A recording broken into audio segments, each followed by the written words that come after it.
Merci, monsieur le maire. Mes chers collègues, j'entends le discours qui vient d'être fait, qui mélange beaucoup de choses en fait, et je trouve ça piquant de mélanger les écoles privées avec la question de la laïcité, mais si mes collègues de LR veulent revenir sur la loi de Bray, je pense que je serais tout à fait favorable à ce que nous abordions le sujet.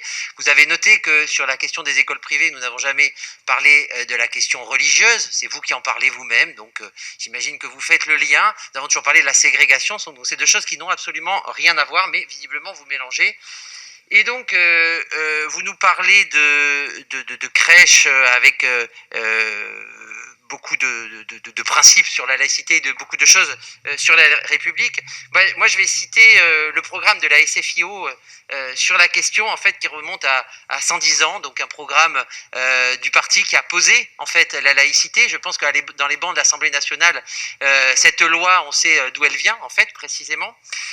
Vous défendrez avec vigueur, avec passion, contre toute surprise, contre toute menace, les institutions de la laïcité, et en particulier l'école laïque, qui doit devenir la libératrice des cerveaux et l'éducatrice des consciences. 110 ans après, donc c'était en 1910, le programme de la SFIO et l'esprit de Jean Jaurès, qui a beaucoup lutté aussi concrètement, n'ont pas vieilli. Ces mots résonnent encore à mesure que l'actualité continue de nous prouver que la République n'est pas acquise et se construit chaque jour. En être architecte, c'est prendre soin de ses fondations, en premier rang desquelles figure la laïcité.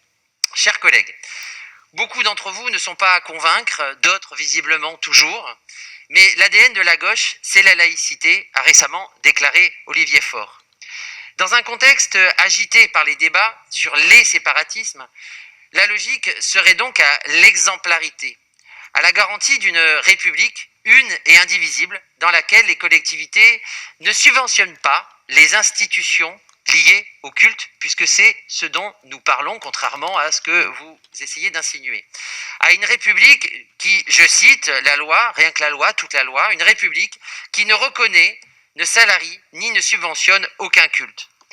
La présente délibération nous propose pourtant de renouveler les subventions à 278 établissements d'accueil de la petite enfance, parmi lesquels 18 sont, et je cite l'inspection générale de la ville, puisque visiblement vous aimez lire les documents de la ville, qui note que ce sont des établissements d'accueil des jeunes enfants gérés par des associations à invocation religieuse.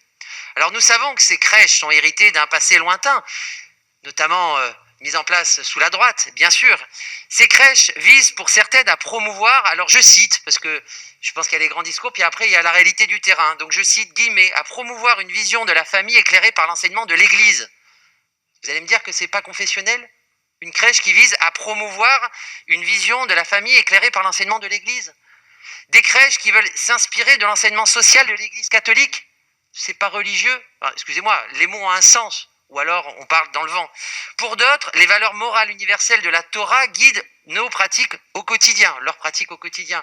C'est pas religieux, les valeurs morales de la Torah ? Excusez-moi, là, je pense que nous n'avons pas la même définition peut-être de la religion. Ou alors, peut-être que quand c'est ces religions-là, ça pose pas de problème. Et puis, si on parle d'une autre religion, qui nous viendrait par exemple d'un continent plus au sud, alors là, ça poserait problème en fait.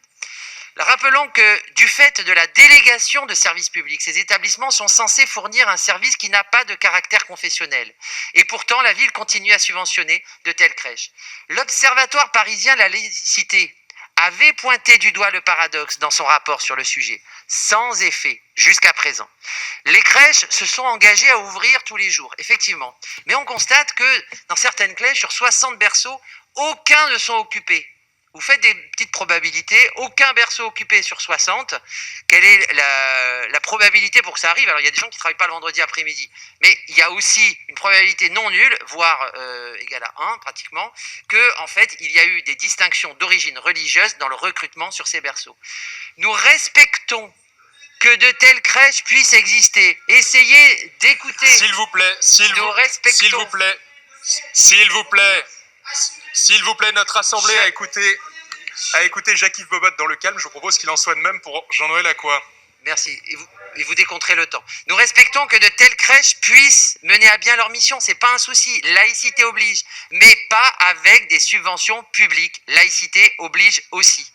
C'est une question de principe. des principes qui se négocient pas, allez, sur un coin de table, 50% de principes. C'est un principe, c'est la laïcité. Et nous demandons à ce que ces crèches ne soient plus subventionnées et que tout cet argent puisse permettre de construire des crèches de la ville qui respecteront la laïcité et qui accueilleront tous les enfants sans distinction d'origine.